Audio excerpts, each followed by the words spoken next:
The moment the millionaire's wife took off her wedding ring, the Mafia boss realized she'd never truly been his enemy. She'd been risking her life to protect him from the shadows. With the secret hidden in that ring exposed, love, loyalty, and revenge collided, forcing them to choose between the criminal empire and each other. 60 floors above New York, in a corner office made of steel and light, Elena Hale stood between two men who wanted to destroy each other. Behind her, Richard Hale leaned on the edge of his mahogany desk, tie loosened, silver hair still perfect. The city lights glittered behind his shoulders like trophies. His voice was calm, almost bored. "Shoot him," he told the security guard by the door. "We'll call it self-defense." Across the office, Adrian Costa didn't move. He stood in his black suit, reins still on his shoulders from the storm outside, dark eyes locked on Richard. Two of his men waited near the door, hands close to their jackets. Everyone knew there were guns. No one had drawn yet. Only Elena moved. She stepped in front of Adrian, palms raised. Her heels sank into the plush carpet, but her legs shook. "Richard, stop," she said, her voice shaking but loud. "You called him here, I called him here, you hurt him once already, you won't do it again." Adrian's jaw tightened. "Get out of the way, Elena." He didn't look at her. He stared only at Richard, hatred burning like a wound that had never healed. Richard's lips curved. "Touching, my wife defending the man who used to run with street rats." His eyes slid over her like she was another piece of furniture he owned. "You really should have chosen better, Elena. You backed the wrong monster." "Elena already chose," Adrian said darkly. 6 years ago when she put your ring on and forgot where she came from." The words hit her harder than any slap. He still believed that. He still believed she had traded him for money. Richard laughed softly, pleased. "See, even he understands." He picked up the crystal tumbler from his desk and swirled the amber liquid inside. "You brought him the evidence, didn't you, darling? You tried to play both sides, but in the end you're still wearing my ring." He lifted his glass at her hand. At the ring. At the heavy diamond that caught the office lights and broke them into cold fire. Elena looked down at it. 6 years of a marriage that had been a prison. 6 years of pretending her heart did not still beat for the boy from Brooklyn who had become the city's most feared mafia boss. 6 years of carrying a secret on her finger, so close to her skin it had become part of her. If she did nothing now, Adrian would die or Richard would. Maybe both. And all the nights, all the lies, all the things she had done to collect the truth would be for nothing. Her fingers trembled as she reached for the ring. Richard's eyes narrowed. "What are you doing?" Adrian finally looked at her. For a second, the storm outside was nothing compared to the storm in his face. Anger, betrayal, something else buried deep. "Elena," he warned low, "this is not your fight." "It's always been my fight," she whispered. Slowly, carefully, she slid the ring from her finger. The skin underneath was pale and indented, naked. She felt strangely light, like a chain had fallen away. She held the ring up between her thumb and forefinger, watching the diamond catch the city lights one last time. "There's something you both need to see," she said. Her voice stopped the room. Even the guard by the door hesitated. Elena pressed her nail against a tiny, almost invisible line along the side of the diamond. For 6 years she had done this in secret, in bathrooms and empty hallways, her heart racing, her hands careful. The stone shifted with a soft click. The ring opened. A tiny black chip, no bigger than a grain of rice, glinted from the hollow inside. Adrian's eyes widened. Richard went pale. "Elena," he said slowly, the glass in his hand beginning to shake, "what have you done?" She met Adrian's gaze.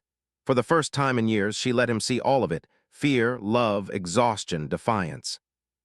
"This was never your enemy," she said quietly, placing the ring on Richard's polished desk. "I was never your enemy." She turned the ring so that he could see the inside of the band. Faint but clear were 2 engraved words in Italian. "Sempre noi." Always us. Adrian stared, as if the world had just tilted under his feet. His lips parted soundlessly. That was the promise ring he had given her when they were 19. And suddenly, with that tiny inscription and that tiny chip gleaming under the office lights, he understood one terrible, beautiful truth. She had been risking her life all these years, not to destroy him but to save him. The room seemed to hold its breath. Rain beat against the glass. Sirens wailed somewhere far below. And as Adrian reached for the ring with a shaking hand, Elena's mind spun back to the night everything had started to fall apart. 6 months earlier, Elena Hale walked through another party that wasn't hers. Crystal chandeliers hung over the Hale Foundation ballroom, painting the room with gold light. A string quartet played something elegant and soft. Waiters weaved between glittering gowns and sharp suits, carrying silver trays with champagne. "Smile, Mrs. Hale," one of the photographers called. "Just a little closer to the banner, perfect. Hold your husband's arm, yes, that's it." Elena slipped her hand through Richard's elbow. The diamond ring caught the light of the cameras. Her cheeks hurt from smiling. Richard's smile, in contrast, was easy, practiced. He looked natural in this world of money and polish. It was his kingdom. At 45, he was on the covers of business magazines, the visionary philanthropist who had turned cheap Brooklyn warehouses into luxury condos and old docks into glass towers. To the world, he was a self-made millionaire, now probably a billionaire. To Elena, he was the man who owned her life.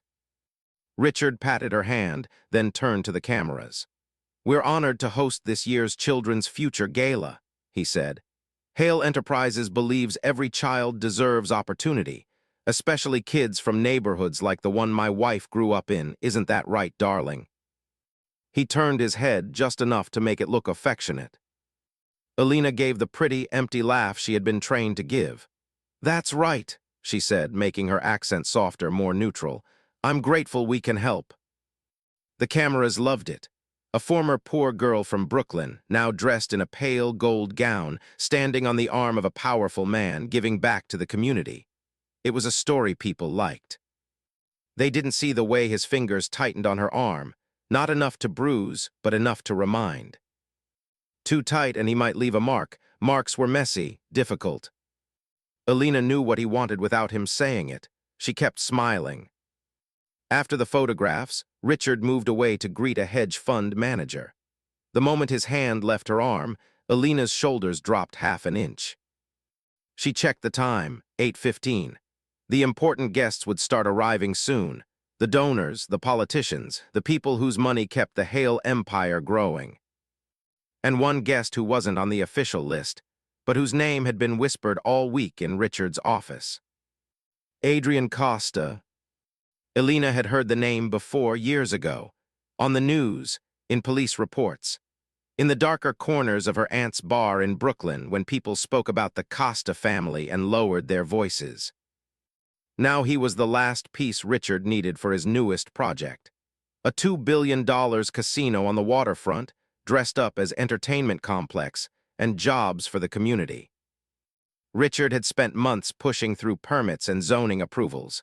The only problem left was the neighborhood. People still listened to the Costas there. "Handle it," Richard had said to his right-hand man in the office one afternoon, while Elena pretended to be focused on the charity budget on her laptop. "We handle it by respecting Mr. Costa," the man had replied carefully. "He's not his father, he's different." "You mean more dangerous," Richard had said, amused. "Good, we'll understand each other." Elena had kept her eyes on the numbers, but her heart had started to beat faster. Because she knew that name.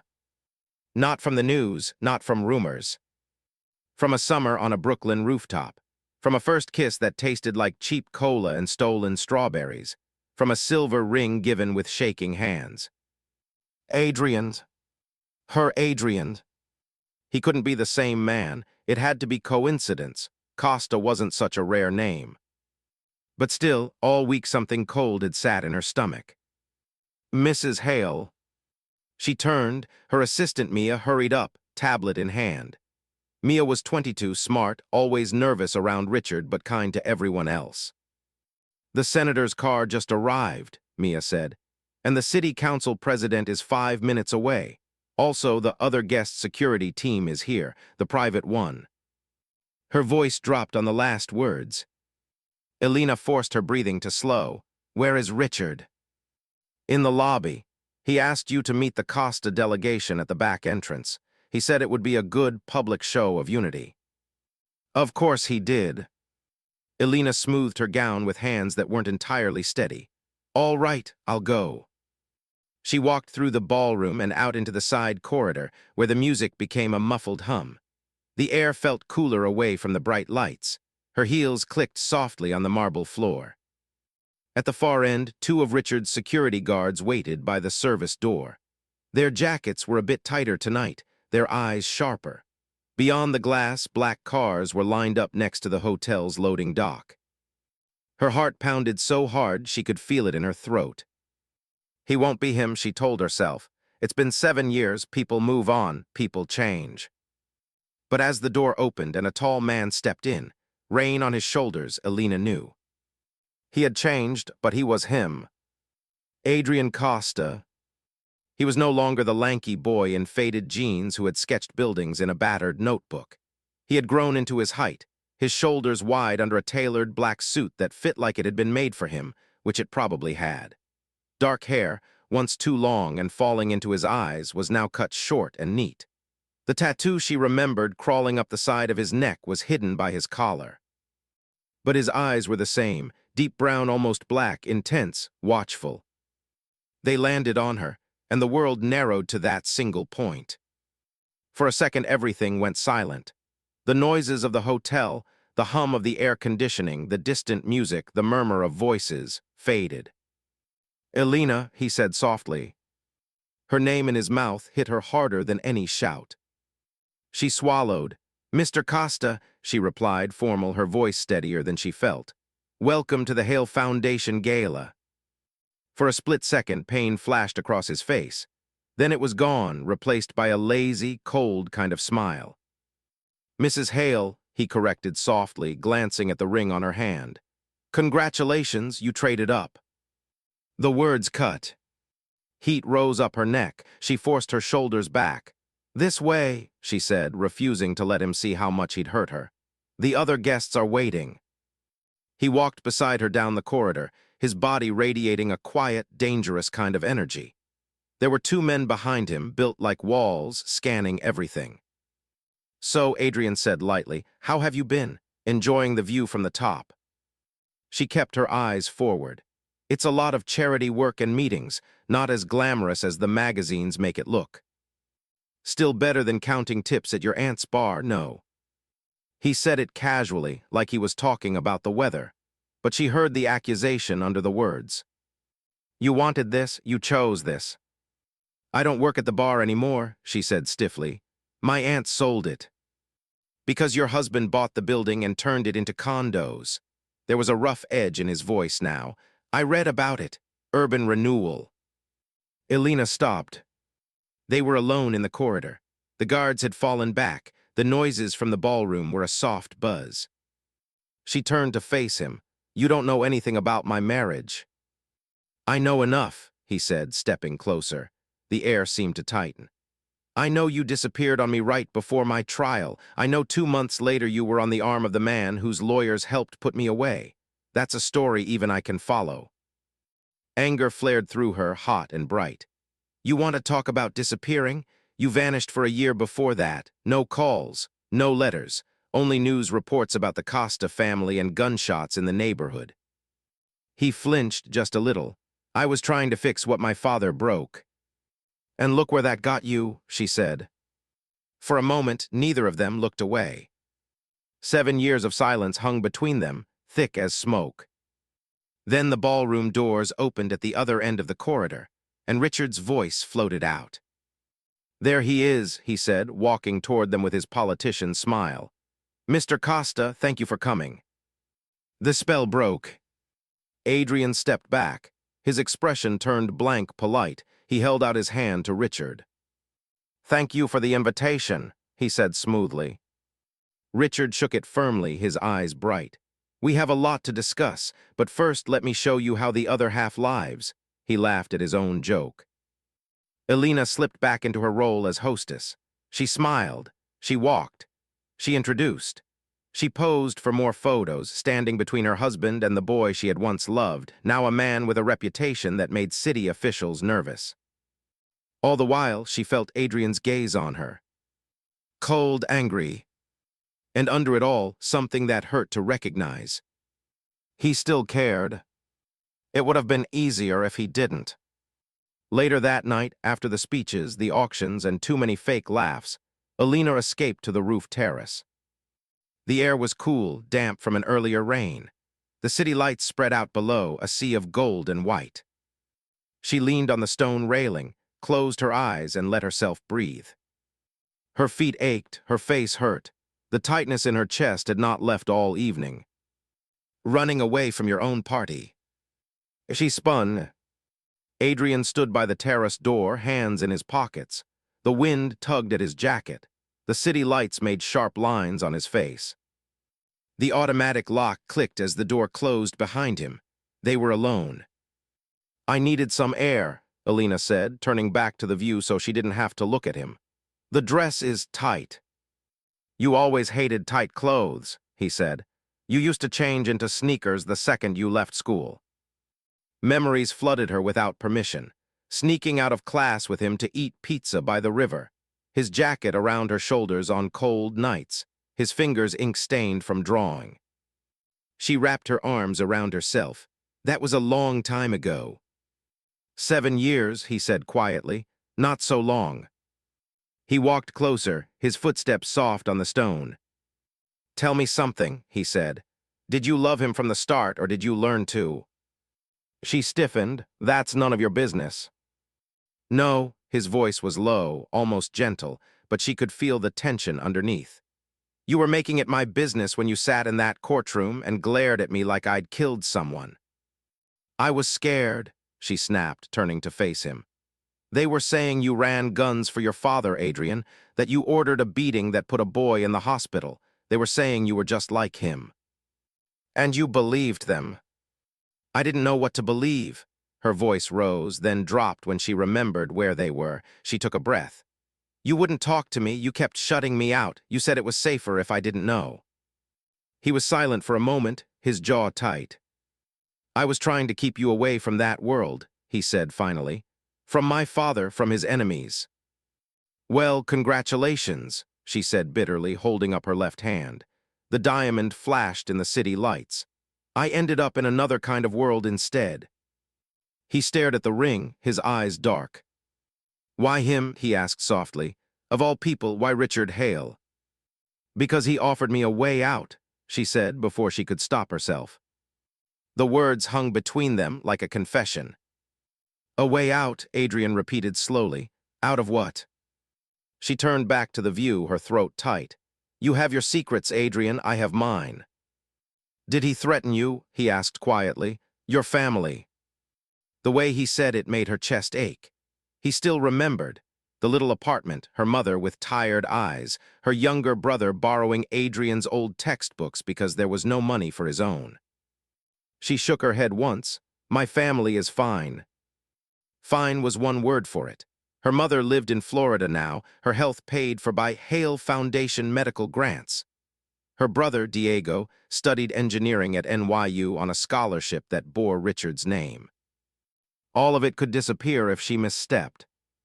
Adrian studied her face. You're lying. So are you, she said quietly. You're not your father, you never were, but you made choices, I made mine. He moved to stand beside her, leaning on the railing. For a moment they were shoulder to shoulder, the way they had been on that Brooklyn rooftop years ago when they were both poor, both dreaming. Do you love him? He asked again, softer. She looked out at the city, at the sleek towers, the glowing billboards, the constant motion. I made vows, she said finally. That's all that matters. He watched her profile, the small muscle that jumped in her jaw when she tried not to cry. Vows can be broken, he said. So can people, she replied. They stood in silence, the city buzzing below.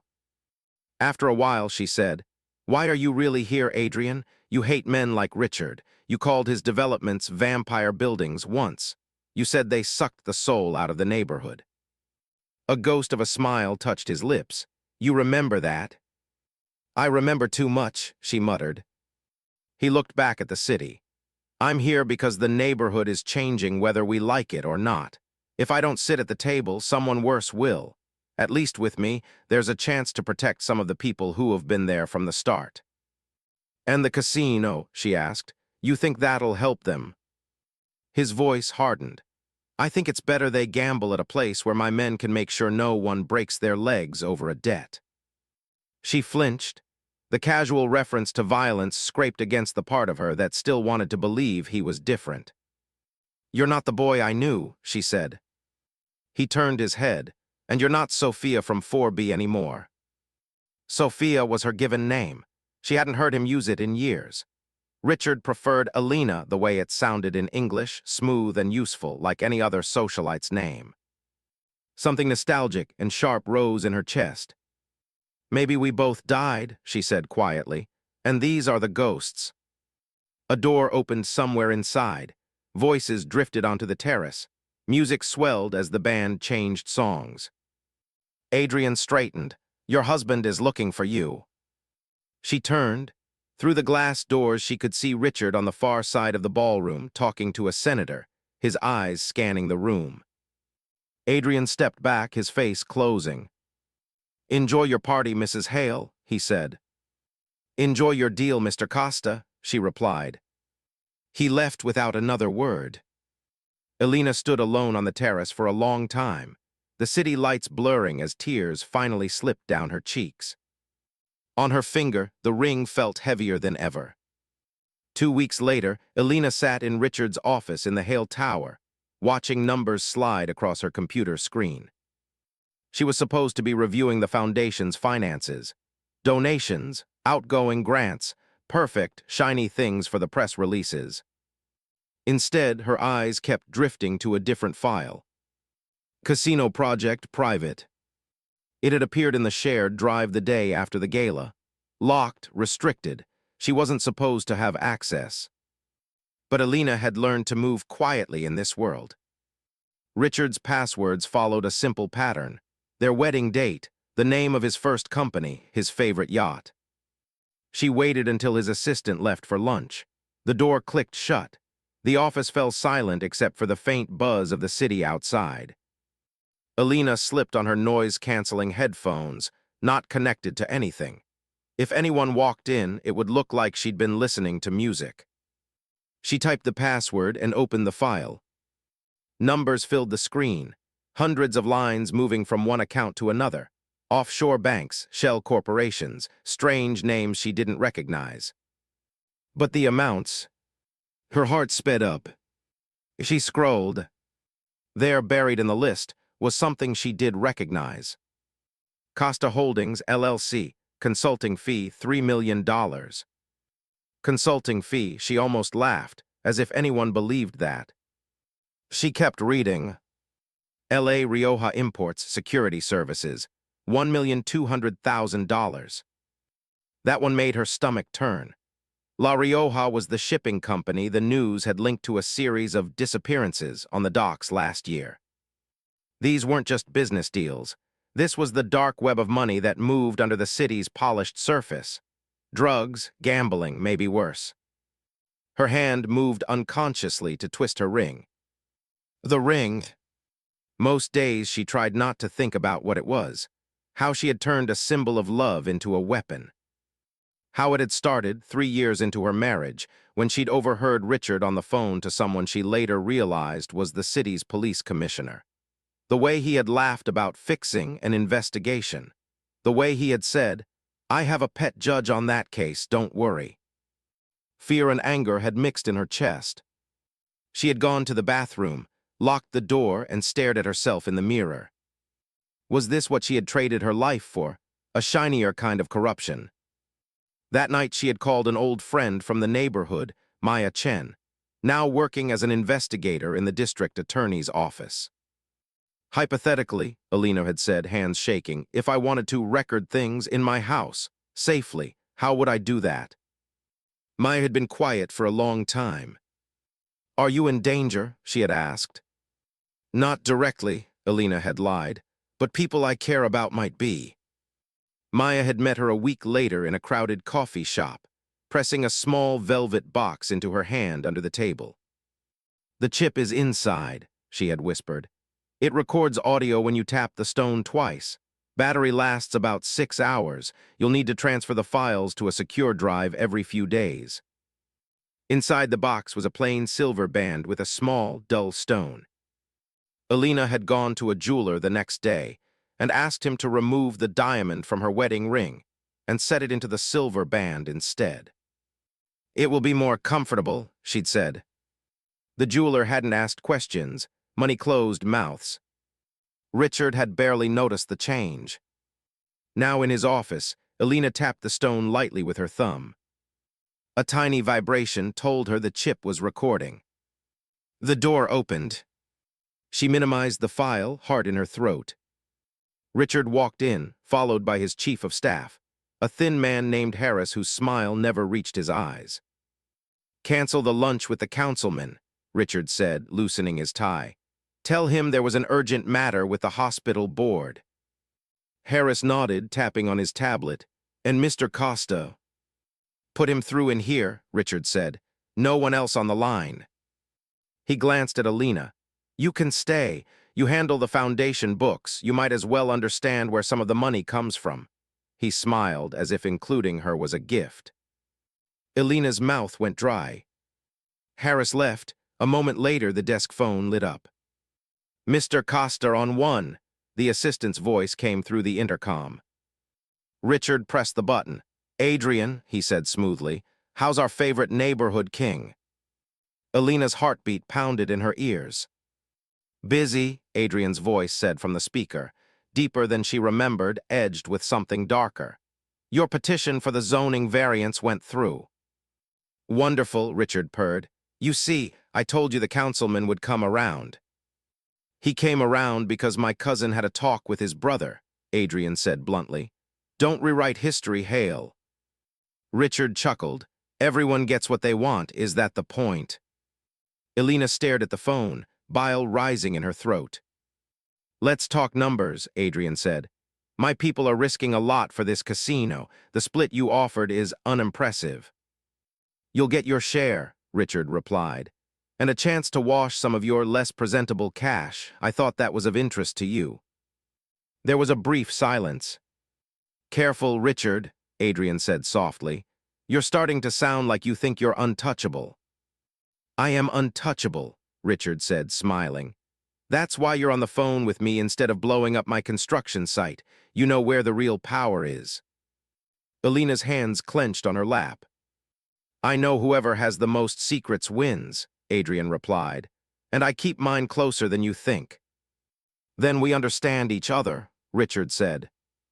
They talked numbers, percentages, distribution of gaming machines between family businesses. To someone else, it might have sounded like dry accounting. To Elena, it sounded like chains tightening around her city. Her ring vibrated again. The chip recorded every word. When the call ended, Richard leaned back in his chair, satisfied. "This city is full of wolves," he said to no one in particular. "The trick is making them think you're one of them while you bleed them dry." He glanced at Elena. "You followed that?" She managed a nod. "Good," he said. "One day all this will be as natural to you as it is to me." He stood and came around the desk, placing a hand under her chin. "You did well at the gala," he said. "Costa was impressed, I could tell." She forced herself not to flinch. "I only did what you asked." His thumb pressed lightly at the corner of her mouth. "You always do, don't you?" It wasn't a question. When he left to go to another meeting, Elena sat in the silent office, her pulse still racing. She took off the ring under the desk, tapping the tiny release. The stone popped out, revealing the chip. Carefully, she slid it into a hidden slot in a compact mirror Maya had given her. It blinked once, copying the files, then went dark. Elena put the ring back on, the diamond glittering as if nothing had happened. On the surface, she was Mrs. Richard Hale, charity queen. Underneath, she was collecting the rope her husband used to hang himself. She didn't know yet that the same rope would wrap around Adrian's throat if she wasn't careful. The first time she went to Adrian on purpose, she almost turned around twice. His club was in a converted warehouse near the river, all dark glass and neon. The line outside was long, people wrapped in expensive coats despite the chill. Elena's driver dropped her at the side entrance as instructed. She wore a simple black dress and a coat with the hood up, nothing that screamed billionaire's wife. The bouncer at the door looked her up and down, then spoke into a small headset. A moment later, he stepped aside. "Ms. Reyes," he said, using her maiden name without being told. "Mr. Costa is waiting." The hallway inside smelled like cologne, alcohol, and expensive perfume. Bass thumped faintly through the walls.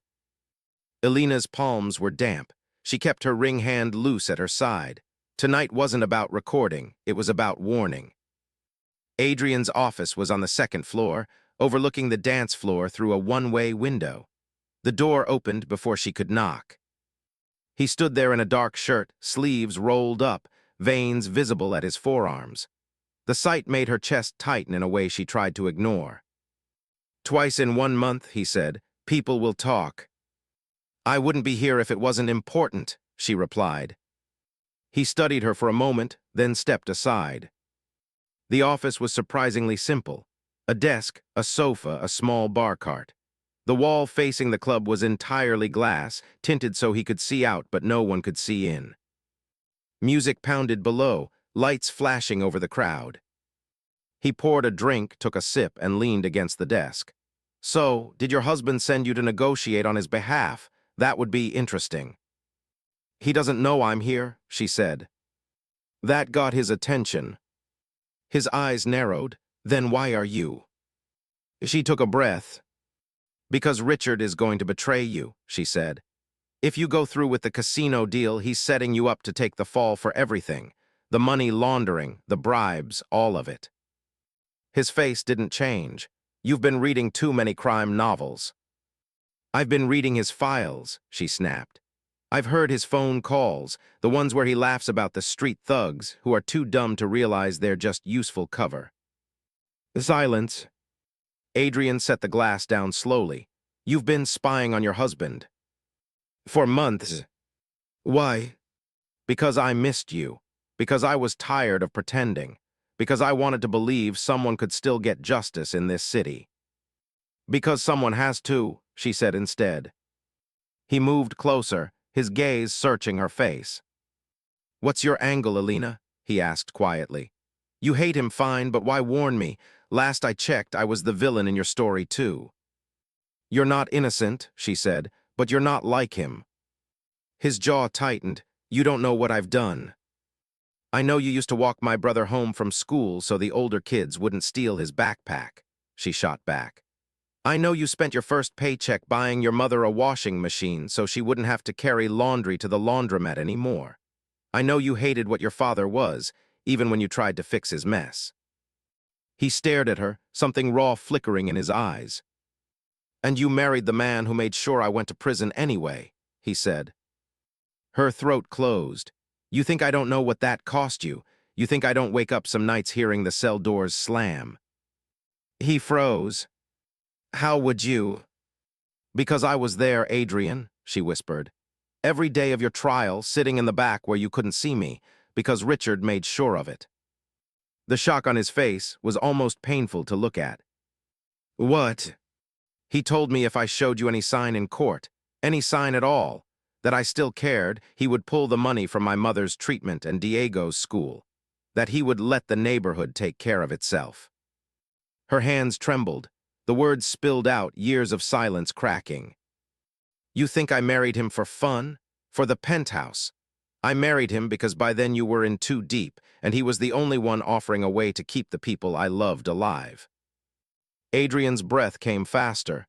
"You expect me to believe that?" "No," she said. "I don't expect anything from you. I couldn't let him do it again, not to you." She pulled a small USB drive from her purse and set it on the desk between them. "What is that?" he asked. "Audio," she said. From his office. Him bragging about having a judge in his pocket during your trial, about paying witnesses. It might not be enough to clear everything, but it's a start. Adrian stared at the drive like it was a snake. Why bring it to me? He asked harshly. Why not take it to the cops, to the DA? I did, she said quietly. They're evaluating it, which means Richard's money is slowing them down. His eyes darkened. So I'm your plan B, he said. Your backup justice system. You're the only one he underestimates, she replied. He thinks you're just a blunt weapon. He doesn't believe you could actually pull out. Pull out, he repeated. Get out, she said. From this, from the family, the business, all of it. He laughed once, bitter. You think it's that simple. I think it's possible, she insisted. Maya, my friend in the DA's office, says if you help take down Richard and some of the worst parts of the network, they could cut a deal. Less prison time, maybe even real freedom someday. Let me guess, he said. In exchange for everything I know, names, routes, accounts. Yes. And when I refuse? She looked at him steadily. Then we both know what Richard will do. He doesn't share, he uses, then he cuts loose. Adrian's jaw worked. He picked up the USB, turned it between his fingers, then closed his hand around it. I'll listen, he said finally, but if this is some kind of trap. It's not, she said. His gaze dropped to her hand, to the ring. Does he know, he asked. Does he know you're risking all this? Her throat tightened. If he did, I'd be dead. He stepped closer, so close she could see the small scar under his chin from when he'd fallen off his bike at 12. Why now, he asked softly. Why come to me now after all these years? Because you looked at me like you still saw me, not just his wife. Because the casino changes everything, she said instead. It's bigger than anything he's done. If he gets away with it, he'll own this city, and anyone who stands in his way. He lifted a hand as if to touch her face, then stopped, his fingers hovering inches from her skin. You're playing a dangerous game, Sophia, he said, using her old name again. Men like Richard don't forgive betrayal. I'm counting on that, she whispered. Their eyes locked. For a heartbeat, it was 7 years ago. The rooftop, the wind, his hands on her waist. Then he stepped back. I'll be in touch, he said, voice rough. She nodded, turned, and walked to the door. Elena, he called softly when she reached it. She looked back. Be careful, he said. Something in his gaze made her chest ache. So should you, she replied. She left his office with her heart pounding, knowing that with one USB drive and one conversation, she had crossed a line she could never uncross. The next month was a tightrope. By day, Elena played the perfect wife and philanthropist.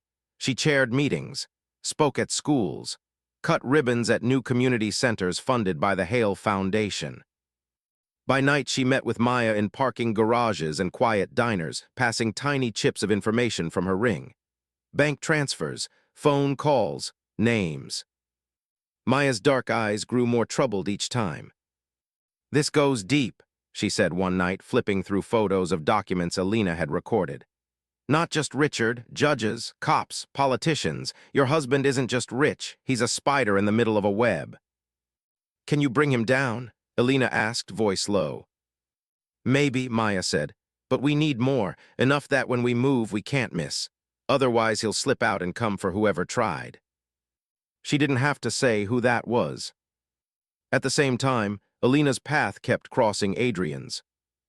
At council meetings where community leaders argued about the casino. At small church fundraisers in the neighborhood where they had grown up. Once, strangely, at Diego's college, where Adrian had donated new equipment to the engineering lab. Trying to buy my brother too, Elena murmured when she found him alone in the hallway. Trying to give a smart kid some tools I never had, he replied. He didn't know the money was from me until after he applied. Why, she asked. Because some people deserve a chance that isn't tied to a favor, he said quietly. She saw then the boy she had loved, the one who had drawn buildings instead of burning them down. Slowly, carefully, they started to talk more. Not just about Richard or the casino. About the neighborhood. About Diego's dreams of building sustainable housing. About Adrian's kid sister, Lucia, who was 16 and wanted to be a musician, not part of the family.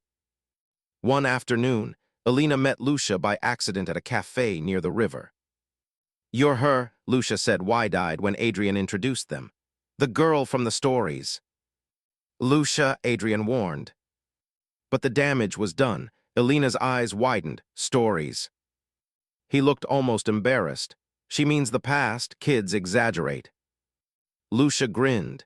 "He told me how you beat up that guy who tried to grab your purse outside the bodega, how you made him cry." Elena flushed. "He was drunk, and I didn't make him cry that much."